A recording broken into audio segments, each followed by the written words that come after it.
It seems like it's been 40 weeks since you got 40 winks. Your back pain? Unbearable. Tossing, turning, trying to find that pain-free position. And that's the moment you realize you can't spend another waking moment putting off treatment. The Joint and Spine Center is Cincinnati's leading destination for spine care, with a ton of surgical and non-surgical treatments for back pain. So when a moment has the power to change the rest of your life, go to the one place with the power to change it for the better, the Christ Hospital Health Network. This changes everything. The Pound This podcast is brought to you by the Christ Hospital Health Network. This is the Pound This podcast, episode 749, how Christine Reed changed her life to become a backpacker and author. I want to lose weight, but I don't know how to get started. What should I meal prep every week? How do I get those sweet booty gains? Inspiration for your healthy lifestyle. The Pound This podcast with Amanda Valentine.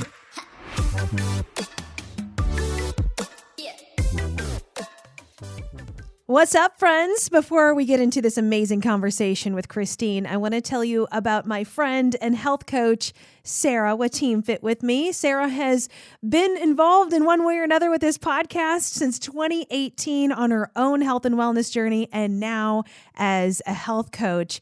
And she is absolutely fantastic. If you're looking for somebody who has walked the walk, is still living the journey, and now is educated and can help you with her whole team of women, teaching you about macros, nutrition, exercise, and even if you have thyroid diseases, PCOS, gut health conditions, etc., Sarah and her team can help you out. Accountability, all of those fantastic things. And right now you can get 10% off month one of all packages, plans, and add-on services when you go to teamfitwithme.com/poundthis. You can find the link in the show notes. Thank you so much for listening to the Pound This podcast. I am Amanda Valentine, very excited to chat with my guest today, Christine Reed, author of Alone in Wonderland. How are you? Amazing. How are you today, Amanda? I am great. So I am super excited to talk to you because I have lots of questions. First off, you were recommended to me by my friend Nikki, who owns a company, Explorer Chick, which is adventure travel for women, which I met her right after I moved to Cincinnati because I had moved here from Oregon, and I was a volunteer on the PCT, and I had done a lot of hiking, and I love the outdoors, and so we have that connection. And then she's just like, you got to read this book. You need to talk to this woman. She's done some cool stuff. And so I did. And fortunately, this is a weird thing to say, that I had COVID, which gave me the time to actually like slow down enough where I had enough time to just like crank out and read a book in just a few days. And I mean, that's a testament to how I think amazing your book is that I just like motored through it in like 3 days, where I'm like, okay, I'm super invested. I think you're a great storyteller. And I mean, I have more to say on that, but I kind of want to let you to introduce yourself. So, tell me all about you. All about me. Well, in Alabama, I was raised in a military family, so we moved around a lot when I was growing up. And my parents were super focused on like me doing well in school. And so I was a big reader. I really enjoyed going to school. I really hated running and all forms of exercise and sports and games with balls and all of the things. Same. I was not an active child at all. And it wasn't until my 20s that, a few people took me hiking, and honestly, I hated it. And I just thought, why would you want to be outside and uncomfortable and it's hot? And I lived in Arkansas at the time, so it was humid. And I just wasn't in good shape, living a really sedentary lifestyle, and my body was sort of starting to tell me that I couldn't do that. And I kind of happened upon a blog about the Appalachian Trail while I was at work one day, and I thought, wow, this sounds really interesting. People just go and hike for 6 months at a time, and everyone who was talking about it in these blogs is talking about how life-changing it was and how it showed them who they really were in the world, and they figured out what was important to them. And all at 23, I thought I could use some of that. So I just decided I was going to hike the Appalachian Trail, and I spent a little over a year getting ready, very much getting ready mentally and in terms of gear and learning about food, and very little getting ready physically. And I just thought, I'll figure it out when I get there. It's just walking. It can't be that hard. And so I attempted to thru-hike the AT in 2015. Some other things happened and I didn't finish, but in the 650 miles I hiked that year, I really took on an identity of being a backpacker and what that meant about who I was and how I wanted to move through the world. And hiking became a huge part of my life going forward from there. And in 2018 is when I hiked the Wonderland Trail, which is a 93-mile loop that circles Mount Rainier. So it's a considerably shorter undertaking. But that's what I wrote the book about is the Wonderland Trail in Washington State. So how did you, I mean, I think there's so many people are in the same spot. I mean, that's how I was like with hiking too. I'm like, I don't really know what I'm doing. I just like walking and let's go in the woods and do it. So, I mean, but I never thru hiked anything. Like, so how did you just get to the physical capability of doing that? Or are you just like, we're just going to learn as we go? It was definitely a learn as we go endeavor. And on the AT, my first day, there's an approach trail for the Appalachian Trail. First day, I hiked like 7 miles. And then, you know, every day from there for the first few weeks, it was rare for me to hike more than 10 miles a day. My body just wasn't ready for that. And I think it's easy when you're out there and everybody else is hiking 50 mile days from out the gate to think, oh no, I have to do that too. And to try to keep up. And I feel like that's how a lot of people get injured, is like they're really not physically prepared. And instead of taking it slow and just letting their body catch up, they are trying to keep up with other people. So I really tried not to do that. So how often are you hiking now? I know that, you know, I read the book and you did that in 2018. So what have you done since then? It depends on the season. I do try to hike at least once a week in the wintertime just to get my vitamin D and like go outside. But I do more in the summer for sure. And last fall I hiked the Colorado Trail, which is almost 500 miles from Denver to Durango. I did that in August, September of this past year. How was that? Amazing. Honestly, the best hiking I've ever done. Like, it was so good. I'm writing about it now, and the only problem with writing about it is that it was so good and every day was perfect and the weather was beautiful and nothing bad ever happened. No, that's awesome. I'm like, this isn't actually that interesting of a story. I'm gonna have to like weave some other stuff in. Yeah. Well, I think that, I mean, I haven't been backpacking alone, and I think that there's just a level of fear to that. And I think that you made a great point in the book where you're just kind of like, the fear isn't even so much from like the wildlife, it's just from men. And I feel like, and I feel that, like, that's what the part that's scary. Like, one of the parts you mentioned in the book is like someone mentioned to you like a remote camping spot, and you're like, oh, is this dude like planning to meet me? Like, that's exactly where my head would go, of like, that's scary. And I think that so many women are afraid to do that because of the fear of the wildlife, or just being alone, or not having cell service, or some like creepy dude in the woods. And so, like, how do you move past that? I mean, to go out and just be like, you know what, I'm gonna go be a woman that's going to go hike long distances, much less one night in the woods. Yeah, I think going into my first backpacking trip, I had a little bit of like naivete that allowed me to not be too afraid. And the Appalachian Trail is super crowded. So like when you get out there, you're never alone. You're never like walking through the woods with like mysterious sounds happening. You know, there's always other people around. And so I think that gave me a level of comfort that I could keep that experience with me going forward, of like, I was scared then, but everything turned out fine, right? Like, the more you build up these experiences of like, oh, I did something that was scary to me, the more confidence you have going into the next thing. And I think as women, like, we are so conditioned to be afraid and to think that we can't do anything alone, and that it's like putting our safety at risk. And at a certain point, I just had to ask myself, like, is it worth it to not have the life experiences that I want to have just because I don't have a partner or a friend who wants to go with me? And it wasn't. Like, these are things that I wanted to do, and doing a long backpacking trip is a huge commitment. And especially if you're going into this with very little outdoor experience, you probably don't have friends that want to do it with you, because you have friends who are doing the things you were doing before. And most people aren't ready to make a big change like that in their life, or try something so big and scary at the same time that their best friend is. Like, Yeah. So you things alone. Well, kind of my solution to that, even though I haven't done any backpacking alone, was when I did live in Oregon, where I'm like, I wanted to go and discover more of the trail. Like, I lived right off of the PCT. I wanted to know more about it, and like nobody wanted to go with me. And so I signed up for the PCTA, the volunteer service.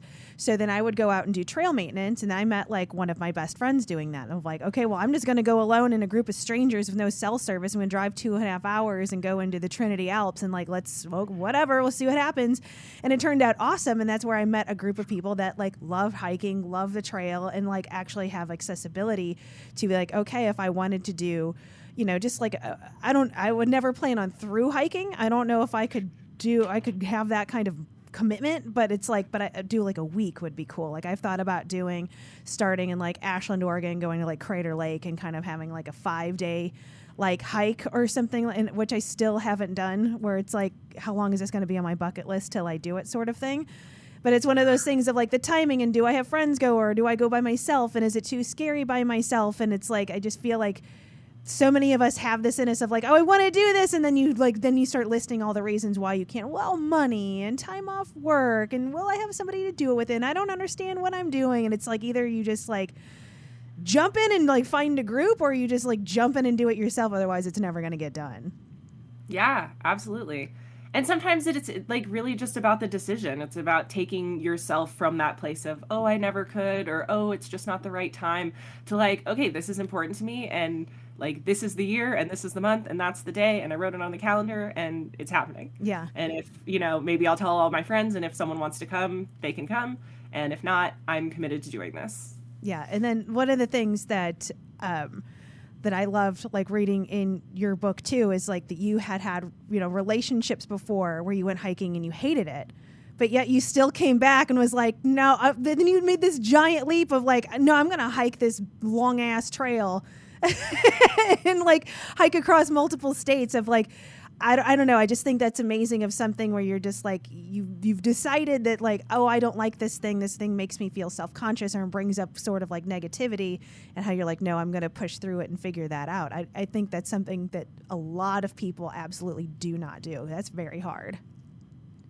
Yeah. Well, and one of the things I like to tell people is that when you hike alone, you don't have to keep up with anybody, and you don't have to worry how sweaty you are, or red, or breathing hard, or all the things that made me feel like inadequate in relationship when I have some guy that's running ahead of me on the trail going like, hey, are you ever going to catch up?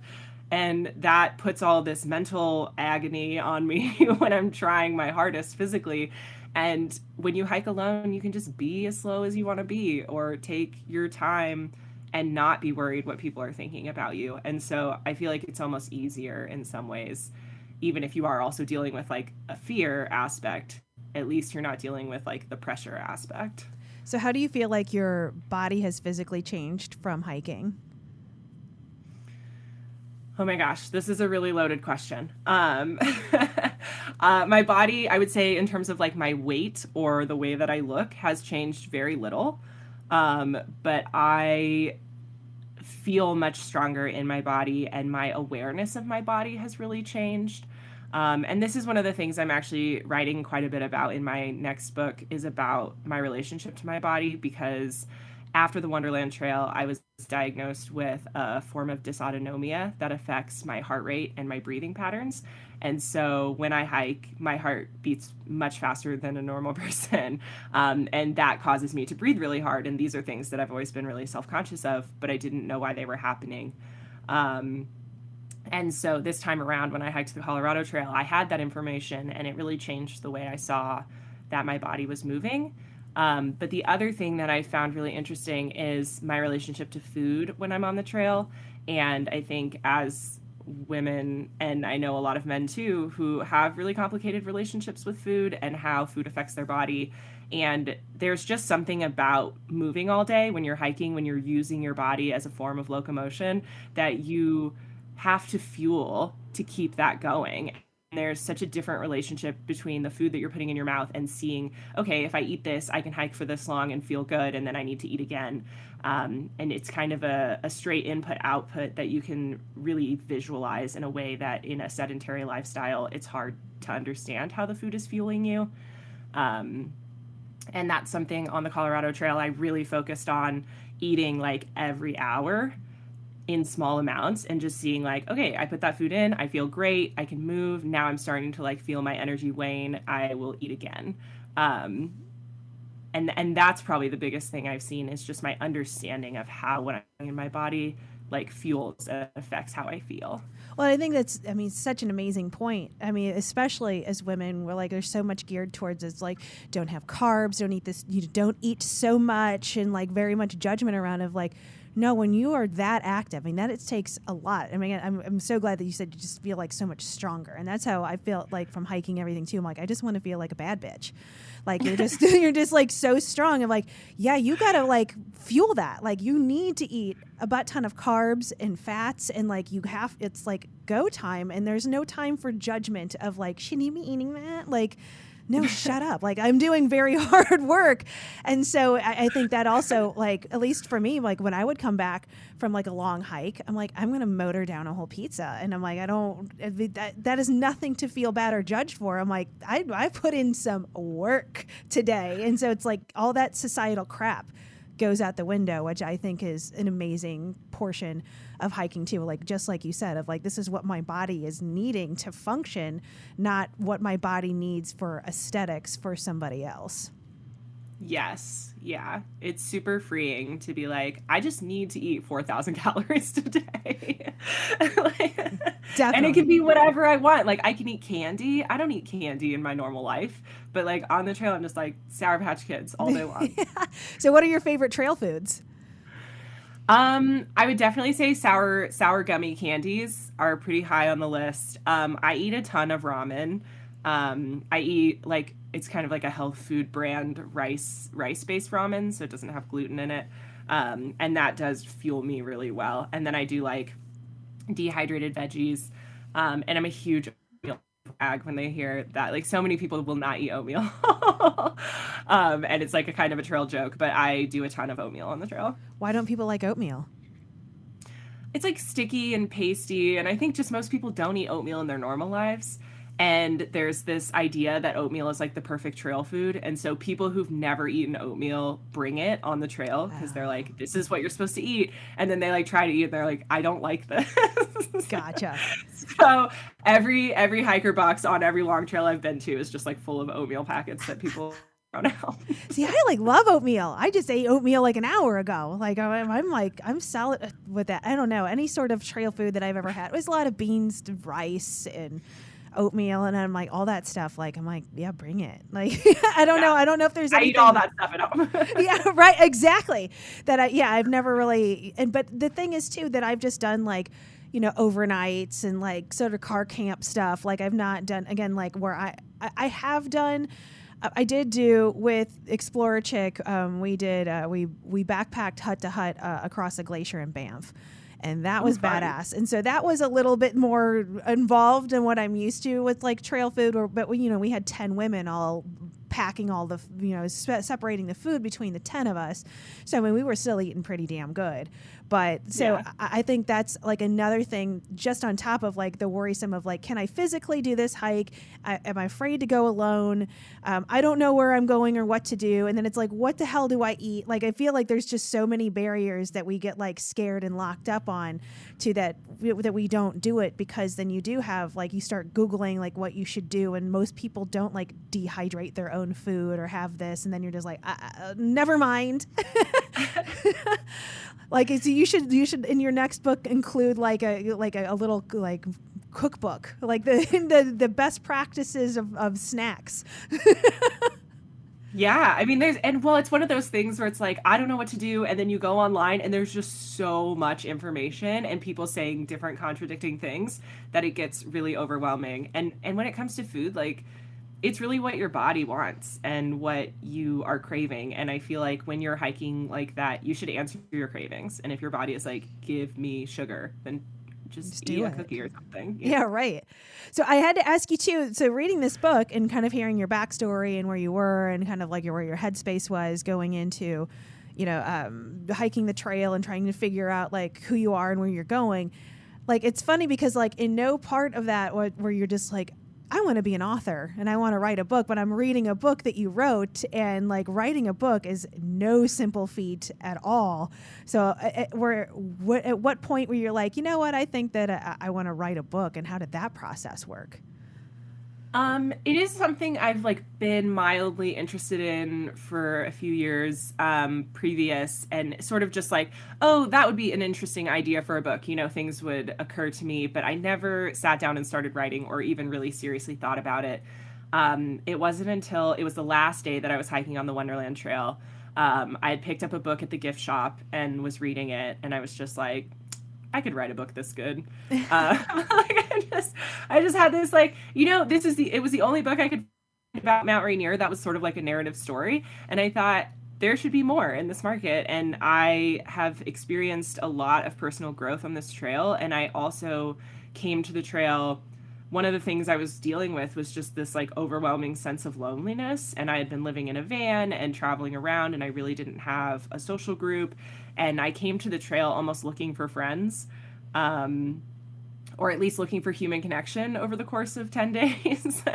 And when I got there and I talked to other people who were hiking alone, I realized that a lot of them were experiencing sort of the same thing. And we had a lot of similar feelings about just the loneliness of being a person who goes and does things on their own, and that battle between the idea of independence and loneliness, and how sometimes we're looking for one, but we find the other.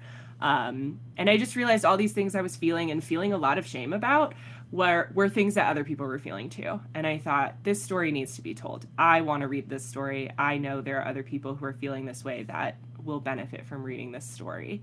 And so I kind of jotted down everything I remembered happening in the corner of a map that I was carrying. Just like all the people I talked to, and the kind of like highlights and where I camped every night. And I thought, I'm going to write about this. And so when I got off the trail, I got my computer and I just started writing. So it was a bit of a spur of the moment thing, but I just felt like when it occurred to me to do so, that I had a fully formed story in my mind that I wanted to share. Yeah. So how did that process look like? I'm just so curious about this, of like, so do you kind of like mark down of like, you know, beginning, middle, end, and you kind of like have your arc and then you fill it in from there? For Alone in Wonderland, I knew I wanted the chapter format where it would be stuff that happened on the trail and then a chapter of like backstory, other things, and then back to the trail. So I went ahead and just wrote everything that happened on the trail first, and then went to fill in the other stuff. And that's when I sort of thought about like, okay, what is the arc that I want to happen? What is the feeling that I want from all the backstory, so I could choose what to include. Now that I'm writing a second book about the Colorado Trail, I'm realizing that a lot of things in Alone in Wonderland kind of worked out serendipitously, that there sort of just was an arc in the things that happened to me on the trail. And so there was like a climactic action scene that happened, and things that make sense when you look at like the how-tos of making a plot line. That just sort of worked. But no, I didn't really outline anything until I had gotten all of the Wonderland chapters written, and then I was trying to decide what to fill in the other parts with. So did you do anything, just the same thing as we were talking about, like with wanting to hike and trail? Did you like Google, like, how do I write a book? Yes. It's that easy. And that's where it's like, I don't know, I'm just so interested in this because I'm like, I'm entertaining the idea of like writing a book. I think that would be really cool. And I think that would be a really cool accomplishment. But then I get stuck of like, well, what the hell am I going to write about? Like, I'm like, and I'd rather talk. Like I spent 20 years working in radio. I do this podcast. Like I love just talking. I don't like so much writing. And then I talked to somebody else who's written a book, and she's like, oh, well, just say it all out and then transcribe it, like record the audio and transcribe it and then I don't know. It just seems like, again, the same thing, like the parallels to the hiking of like, it just seems like so much, and it seems like overwhelming. I'm like, and I'm just so amazed when people do this. When I like, you sent me your book, I'm like, oh my God, this book's like so awesome. And then I'm reading like the little inserts you put inside, and like how like you're like self-published and help me out. I'm like, this chick is such a badass. I'm like, how did she do this? And so it's like, it just seems like an incredible amount of work where, and I read in the back where you give all the thank yous and all the people that helped to you and reread it. And it just seems like such a process. Like, how long did it take you from start to finish to just put this from you concept writing on that corner of that map to me holding your book right now? Like, how long did that take? I finished the Wonderland Trail in August of 2018, and I published the book in January of 2021. Okay. So it was a little over 2 years. And it definitely, I love to talk about the parallels of writing a book and doing a thru hike, because it really is like, it's a huge endeavor. It's something that's going to take a lot of time, and it feels huge when you commit to it. And then it's just every day, a little bit of work. You're just continuing to move towards your goal. And honestly, in the drafting process, I took some pretty long breaks, which I think is important to like work on it and then step away and come back to it, because you'll have new ideas when you're not always like actively trying to think about it. And I think that the other comparison I always like to make is about false summits. I feel like when you're hiking on a long trail and you're trying to get to the top of a mountain, like there's this, okay, we're almost there, and you can like see the ridgeline, and then you get there and you're like, wait, there's a higher point just beyond. Wait, there's another higher point. And I feel like that is so true of writing also, because it took me almost a year to write my first draft. And I just kept thinking, as soon as I can get this done, like I'll be, done. And of course you're not done at the end of the first draft. But if I could just keep each landmark in sight as like, okay, I'm almost there. And then get to that and go, okay, now there's like a bunch more work to do. Because it is such a huge undertaking, and there's just so many parts to the process, especially if you're self-publishing, because it's like you're writing, you're editing, then you're working with professional editors, then you're editing and rewriting, and then when you get to the point where you're like, wow, my book is actually done, you still have to hire a graphic designer and hire someone to format the end of the book and figure out who's going to print it and how you're going to pay for printing before you've sold any copies, and then there's how are you going to sell this book and market it to people and get it in bookstores, and all of those things are their own huge project. Most people just don't realize the process of especially when you think of hiking, of like how much work and thought goes into that. If I need food drops, where am I going to stay? There's thought that goes into that. And same thing with the book, where you can walk into a library or bookstore and you see all of these books, and you just don't realize the backstory of like all the work that it took to go into that book. And I think that it just gives you a whole nother appreciation for those things when you try to do it yourself and you realize, oh, I just have this book. No, this took 2 years of learning how to do this and like all this learning process. But like, and so it's like when somebody's like, oh, $20, like I don't want to spend that. Like, do you understand what went into this? And how much I spent? $20 is nothing. Yeah, you're buying 2 years of my life. Yeah. I think that goes into so many things. Like I see so many videos and stuff are just people's Etsy shops, and they're like, why does this cost so much? I'm like, do you understand what this takes? Like, not everybody can just go write a book. Like, yes, like this, and that's where I just think that at least especially for me in the process of kind of investigating this, where I'm like, oh my God, like I knew that wasn't going to be an easy thing. I've read enough books, but like once you really start kind of breaking down how do you do that, like again, like with you with the hiking, like you struggled with it and you're just like, whatever, I'm going to go through hike anyway. And say writing a book and starting the process and be like, no, I'm going to invest 2 years of my life into doing this. And obviously you enjoyed the process. Otherwise you wouldn't be writing a second book, right? Yeah. There had to be something in there that you liked. I will say, I think what got me through the first time was my naivete. When I started writing, I thought I would finish my first draft in 4 months. And then I didn't realize how big of an undertaking editing would be. And so it was sort of every step along the way, I thought, this step will be easy. And then it wasn't until I was doing that, I was like, oh my gosh, this is so much harder than I thought it would be. But the fact that I was able to start every step not knowing how hard it would be really allowed me to just sort of like forge ahead and not freak out about what I was really doing.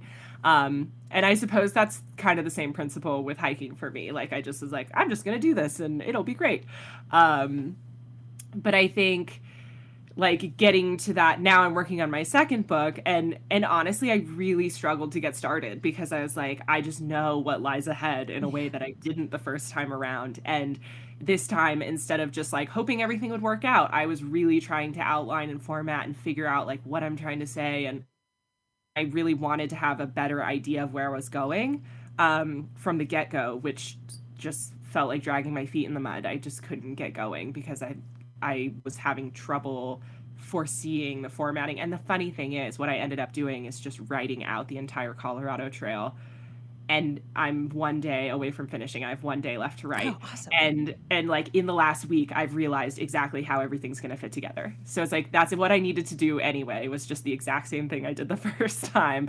But for some reason, I wanted to try to do it differently, which sort of just stopped me from starting when I should have started. Yeah. Well, that's exciting. That's a good week then. This is good timing to get, well, at least get through that level. I'm riding high right now on like, oh my gosh, I know where I'm going now. But I will say about the, appreciating other people's work, like one of the biggest compliments I feel like I get about Alone in Wonderland is how quickly people read it. And people be like, I read it in one day, and you were sick and you read it in 3 days or 4 days. And I love to hear that, but it's so funny to think about, like someone just swallowed whole what I spent 2 years creating. Right? But I mean, that just shows to you that it was all completely worth it and you did an amazing job, because if it's like, if people are grinding through it, then that's, then that's not that objective of like, I read your book, but it took me like a year. Absolutely. And as a reader, like I read a ton. I'm like sitting in front of a huge stack of books right now. And books that are really well written are easy to read. And that's one of the things that makes a book really enjoyable, is just like, I can't wait to know what happens next. Mm-hmm. So where do people find your book? What's the best avenue for people to find you? So my website is aloneinwonderland.com, and you can buy just the book, or you can get a signed copy of the book that comes with these like fancy postcards that I had made. And that would be the preferred place for you to get it. But it is also available in bookstores, online stores. If your local bookstore isn't carrying it on the shelf, you can request that they order it and they'll be able to get you a copy. And if you're not in the United States, then if you have Amazon in your country, you can get it there, or there's a website called Book Depository that ships international. Awesome. And then is there any place else? Do you want people to follow you on Instagram, stuff like that? Yes, come hang out with me on Instagram. I'm a little bit of a social media Luddite, so that's pretty much where I do everything. I'm not on all the other places. But on Instagram, I'm at Rugged Outdoors Woman. Yeah, and you've got some awesome pictures. So it's like, I just like that, to have the visual representation too of like, what are you doing, and watching that. And that's it's great. Again, I guess, part of some of the benefits, not the negativity of modern technology and social media, is to be like, oh, so I can read this book, but then I can also kind of look at your Instagram and like match those things together. So I can actually like see what you look like, see what you're looking like on the trail, and have that visualization, even though I don't know you, of you on the trail, versus like, let my imagination run wild, which is why I think things can go into trouble with books, where it's like you have this whole amazing story written in your head, and when the movie's made or whatever, you're like, no, it's not supposed to look like that. So, yes, exactly. You can know exactly what I look like. I'm a real person. Yeah, right? Well, awesome. Well, it was so amazing getting to know you and chat with you, and I'm very excited. Well, you have to let me know when your second book is done, and in another year, I guess. As long as that process takes. Until then, I'll watch your adventures on Instagram. And again, I hope everybody goes to aloneinwonderland.com, picks up the book, because I thought it was a fantastic book. And usually it does. I'll like read a little bit every night, and it'll take me a while to get through a book just because my schedule is so bonkers. So it was amazing to have a book that was just kind of like, I like can't put this down. I'm going to motor through this. And it's a really good story that I found interesting, and to hear your personal take on hiking so much from, I think, again, so important from somebody who's not like, I was born athletic and I was born to hike, and my family, we went to the Alps and all this. It's like you like had to go through the process of doing that and learning all of the things. And I think that's so relatable and incredible. And I think that you're awesome. Thank you so much. And thank you for having me on this show. This has been really lovely. Yeah, definitely. And so thanks again. And I don't even know how to wrap this up. And maybe we'll go on a hike sometime. Maybe I'll come out to Colorado and we'll figure out a day hike. Something really casual. Yeah. Awesome, Christine. Thank you so much. AmandaValentineBites.com